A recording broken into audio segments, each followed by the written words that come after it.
Thinking about our independence, wondering if we are still a sovereign after 50 plus 1 years?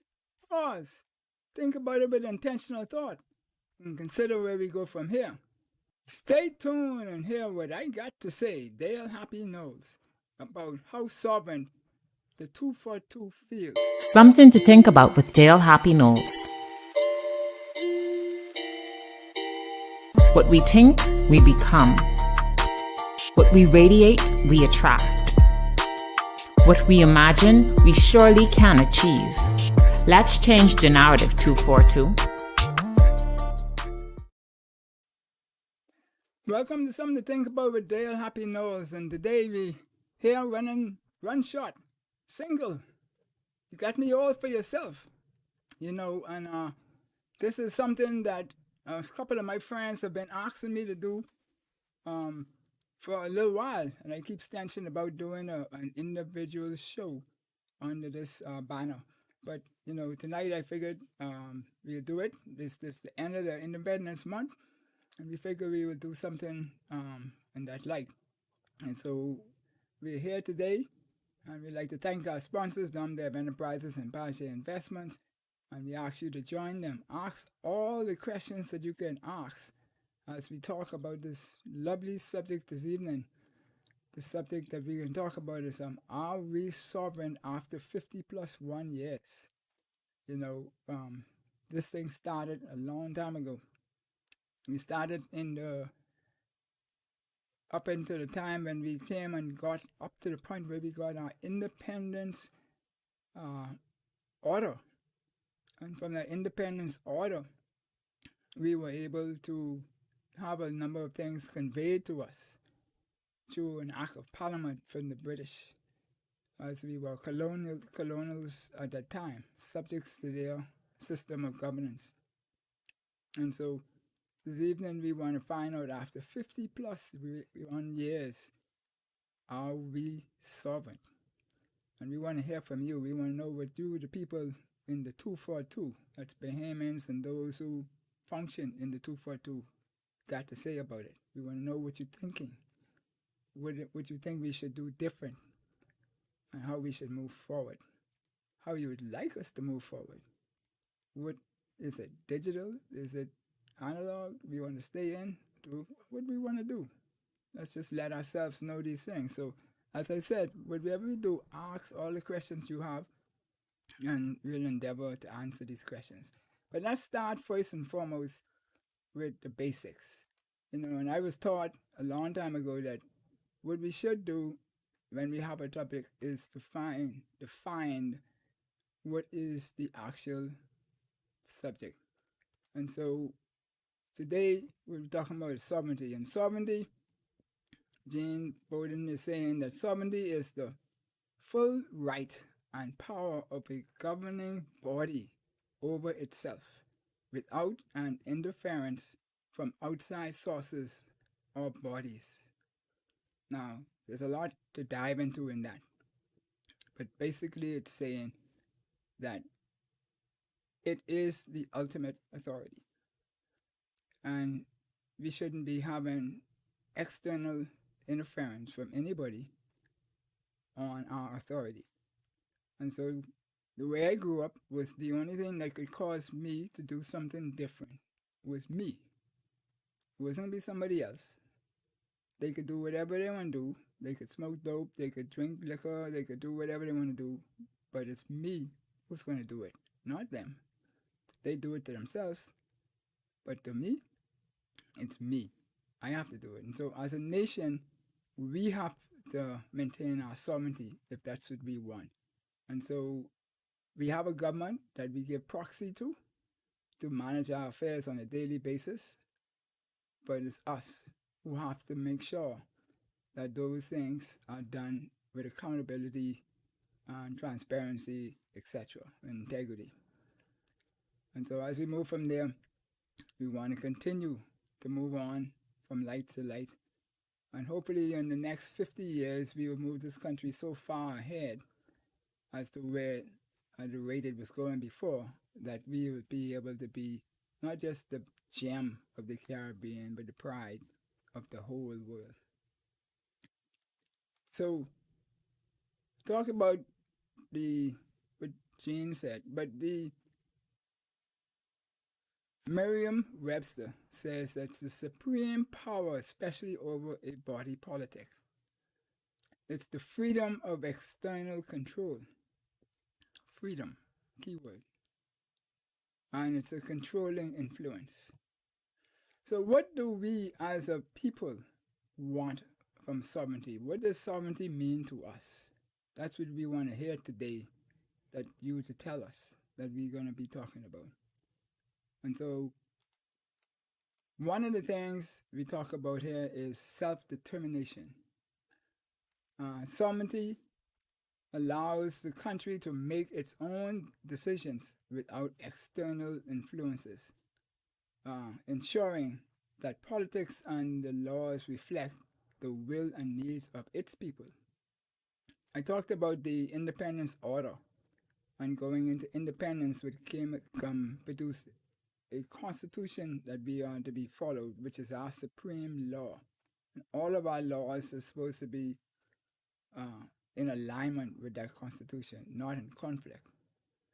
And sometimes we wonder when some of these laws come about if we are really living up to that.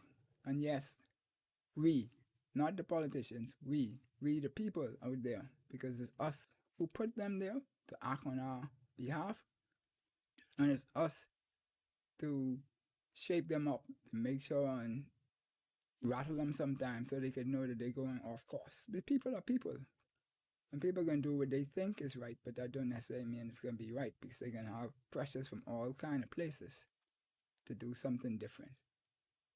So that's what we want to make sure, is that we have self-determination. Cultural preservation. So sovereignty enables a nation to preserve and promote its cultural heritage, traditions, and values without external impositions. Now, I don't know if we really having that, because there's a global movement for a number of things, but those things are not necessarily a part of our culture. And so it's up to us to decide whether we want to keep it as we were, or we want to add some of the modern traditional 5-letter companies, etc., to be here, or people who subscribe to being something that they might not have been born as, or who they think they were born as, and the like. And so I don't want to put anybody individual on the spot or anything like that, but what I want to say is that that decision has to come from the people, or it comes from the people. And if we don't do anything, that's a decision by itself. And we say to the politicians that we agree with the direction the country is going. So these are the kind of things that we have to think about as we move forward. The economic control. Well, we went through majority rule. It gave us political equality.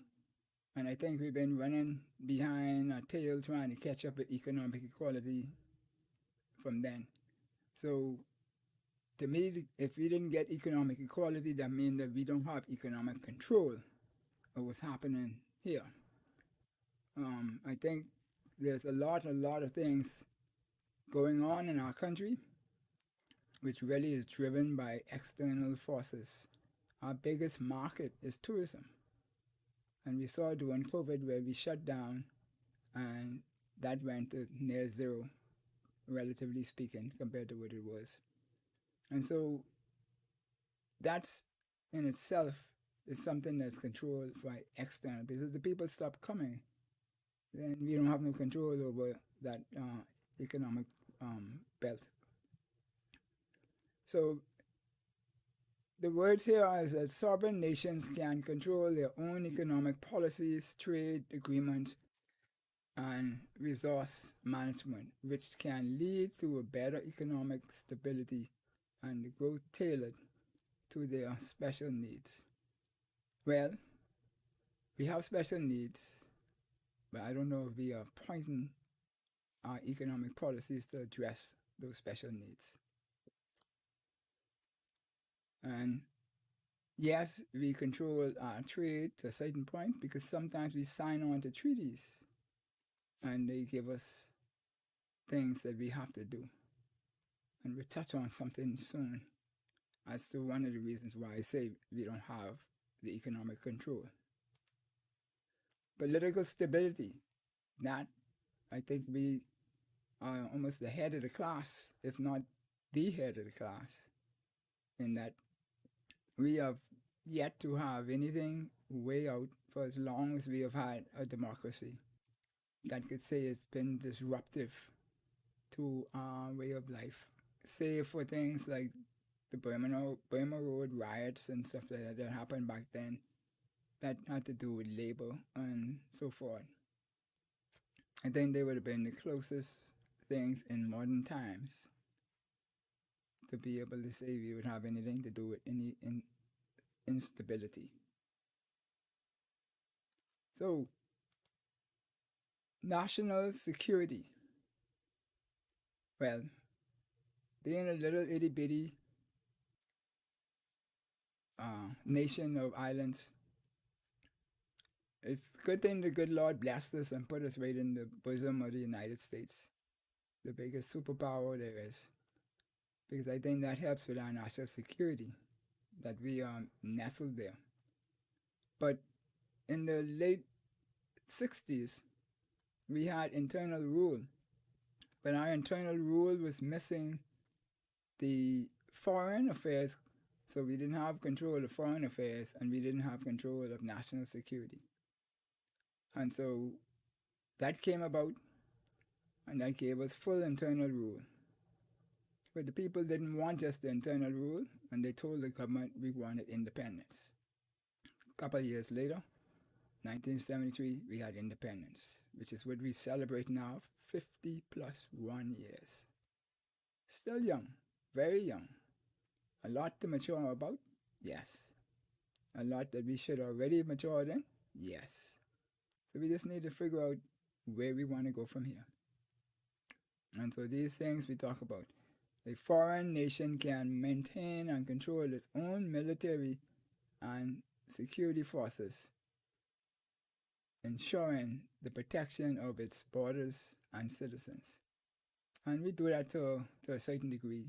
We partner with the United States in a lot of things in relation to our borders, because what happens in our space also impacts their space. And the resources that we need for who all is trying to get into the United States from this side of their vineyard. I don't know if we have the resources to take care of all of that. Right? The legal autonomy. Sovereignty allows a country to establish and enforce its own legal system, which can be more aligned with its social norms and values. Well, we inherited an awesome legal system. Now, whether we practice that to the T, I don't even know if the persons who designed that system practice it to the T. But we don't live there, we live here. So we have to come up with a way to cause more compliance in our system, to cause us to be more swift in our actions. Because when things take too long, then people start to don't take any importance of it. And they just continue to do and do and do and do, and then the new do becomes the norm. And we accept that versus trying to go back to where we wanted to be. But things transitioned so far. Now we up to some really, really disturbing things in a certain quarter. The rest of the Bahamas is pretty much good, but it's just one segment of our demographics that basically is having a free-for-all and lost sight of the direction of which our national anthem speaks. But those are things that we have to work through in these 50 years to come. Right? And so we talk about allowing a country to enforce its own legal system. right now, we still have the Privy Council. That's come from the British system. And we might want to decide at some point that we want to have our own. Now, why we had the Privy Council, I was told many different things, but one of the things I was told was that it was to give persons confidence that there would still be fairness in the ruling coming after a new independent nation from a country predominantly of black people, and there was some fears along the table. I guess those fears should be rightful because some people did some things that was not right to black people. But, you know, the Bahamas lives above and doesn't take the low road. Global influence. We talk about the global influence. Sovereign nations can participate independently in international organizations and negotiations, giving them a voice on the global stage. Well, we see the Prime Minister running around lobbying here and there, trying to get action that is going to help people of the island states, particularly with this climate change and all of the symptoms that come from it.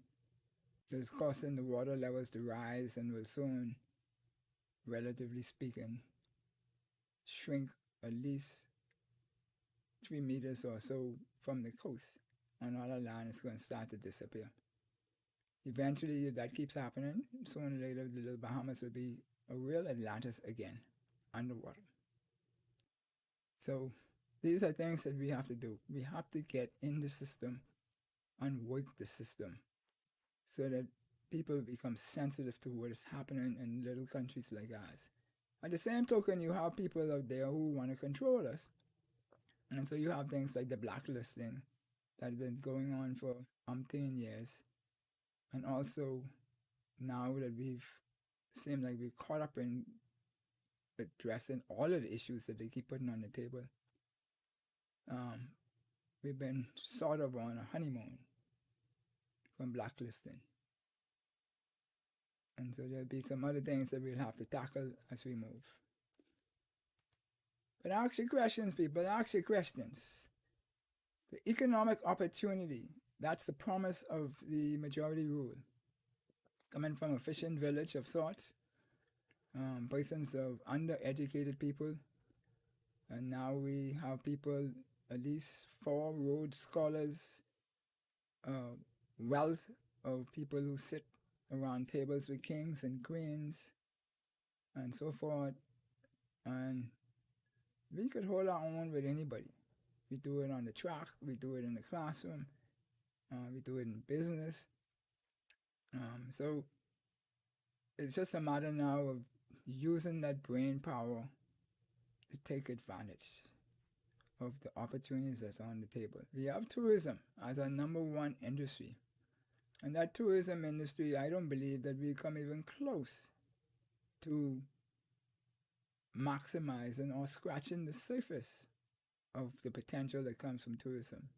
We've heard the Minister of Tourism speaking this week about calls for enterprising to take advantage of the cruise ships, tourists who come, all the 5+ million of them or whatever that's going to be coming at this time. And so we are craft-oriented people, but we need to also become more entrepreneurial and have the machinery in place in order to support the people. Yes, there's been massive improvement, but are we where we need to be? No, because we're still playing catch-up. Why catch-up? I don't know. Digital, for example, that's a whole 20 years behind. It was 20 years ahead. Not so much as 20 years ahead, but it was a couple of years ahead of the pack.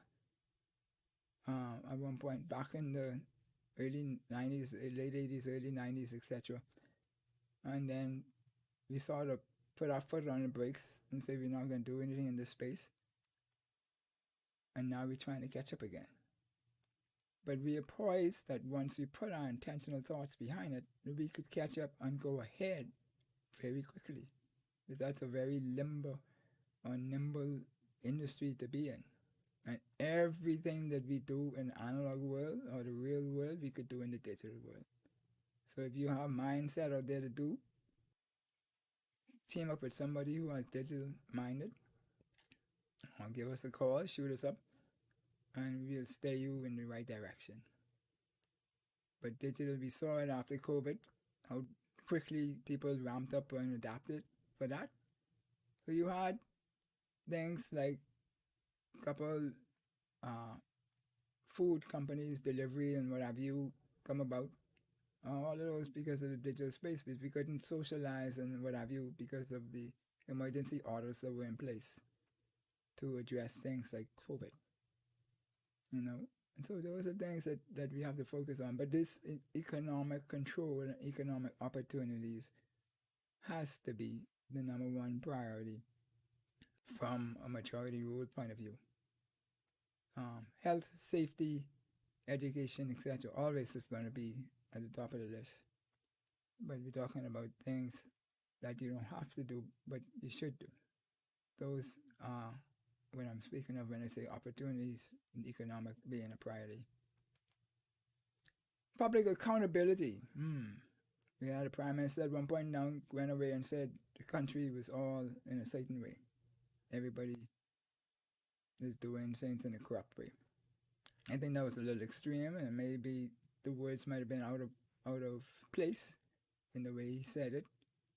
But nobody is denying that there's not corruption in the Bahamas. But I wouldn't go as far as to say, excuse me, corruption at the level that to speak in those forums where he was. Because when we look at some of these countries near to us and bigger than us, the things that they've done is way bigger than anything that has ever happened in the Bahamas that we are aware of in the public domain. Right? And so citizens can hold their own government accountable through democratic processes, ensuring that leaders act in the best interest of the nation. And that's what I was saying earlier. We have to hold them accountable and force them to do the things that they need to be doing on our proxy. Because it's our proxy, it's our power, the people's power, that they act in government. And I'm not talking about any party. I'm talking about government of the Bahamas. Because the government of the Bahamas does not stop. That is continuous.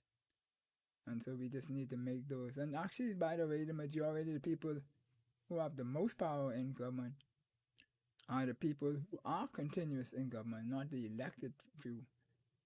But, somehow we allow the elected few to steer the whole ship and don't use our institutional knowledge to guide and correct when things are going a little off course. Then there are people who do it, but I don't think it's enough who do it on a consistent basis.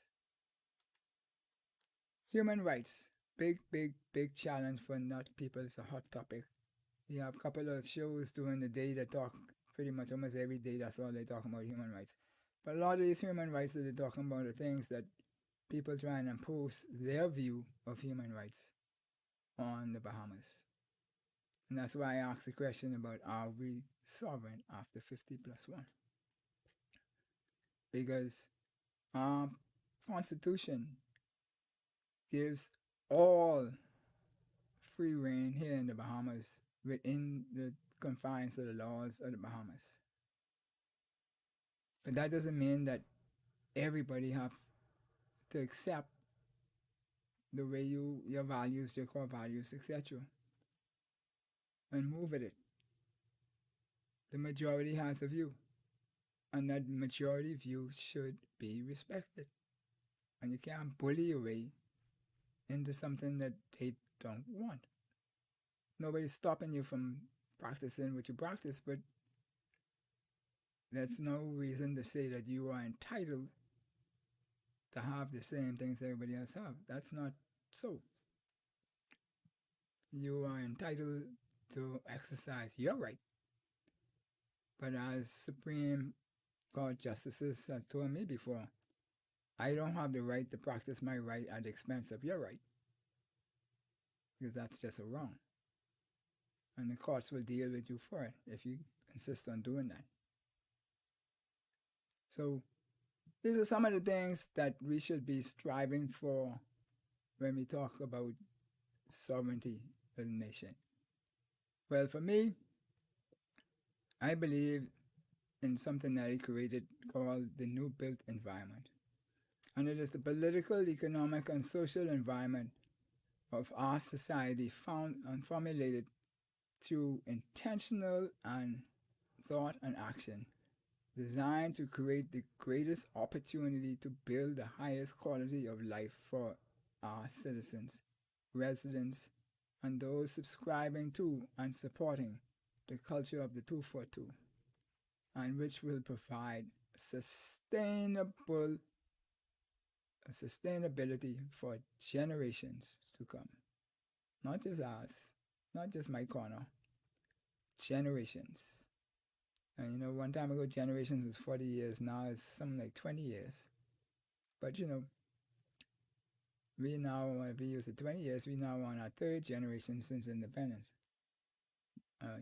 Some of the philosophies are still the same. So we need to get moving with that too, if we want to move the country forward. Yeah. So what you think? You out there? Ask some questions. Tell me what you're doing. What you would like. Put some things on the table. And we need to talk about them.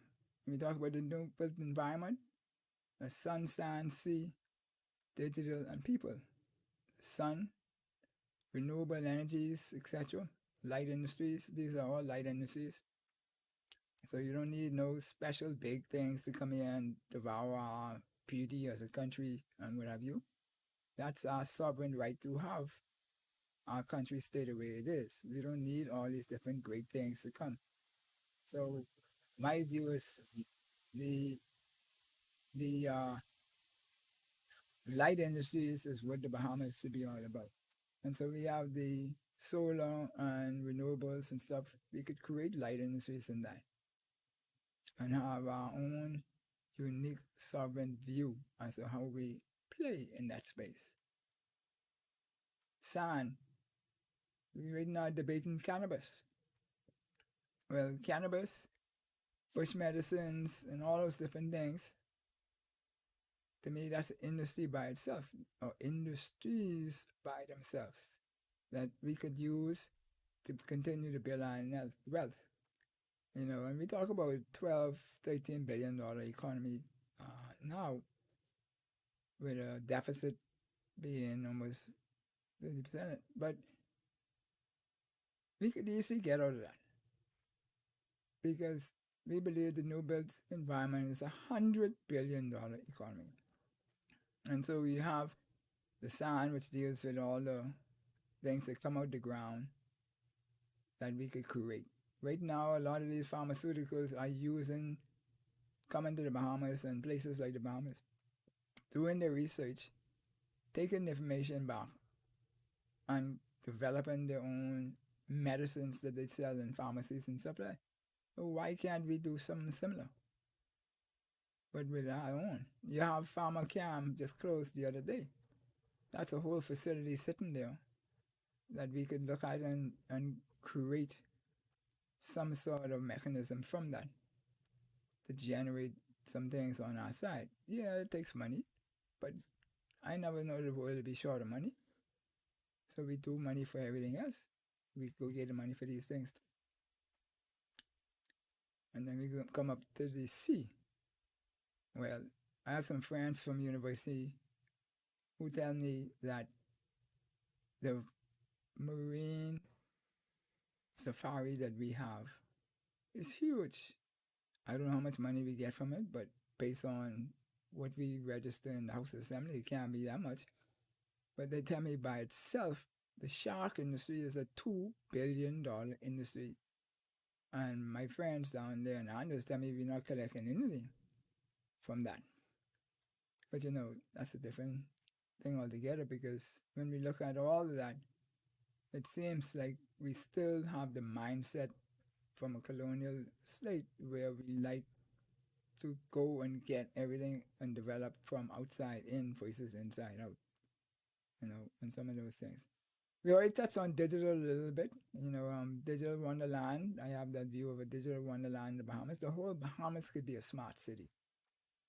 It's connected straight across the board, and most of the sea is connected between the islands, etc.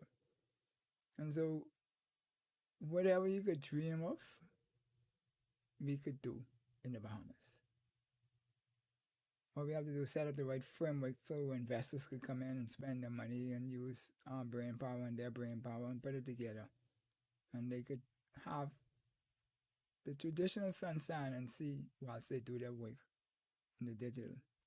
And like we know our people is already quite creative. There's no parade greater in the world than Junkanoo. And that's creativity. The same people who we kick out of high school and say they dumb, daft, stupid, whatever it is, are the same ones who creating all of these super duper costumes and stuff like that. That something's wrong with that picture, right? Obviously, to me, it just means that we're not connecting with them in the right way to get them to produce the best. We go on the world stage of sports. How many we have in the NBA? The 2 fastest quarter milers was Bahamian. We had the Golden Boys and the Golden Knights and the Golden Girls relays, and so forth. It's a history of that. Baseball, you have the Little Giant and all of the new ones all the way up to Jazz Chisholm today, doing supernatural things. Right? So, all we got to do is continue to do what we need to do and build our country from strength to strength. So, if you don't have any questions, then I'm glad that you took the time to listen to what I had to say today. Hopefully you will use it, create some avenues, develop some people, and we'll move from here, from strength to strength. So till next time, same place, same back channel. Sayonara.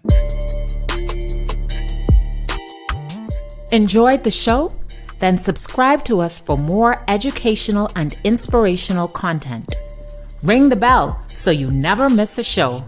Let's change the narrative 242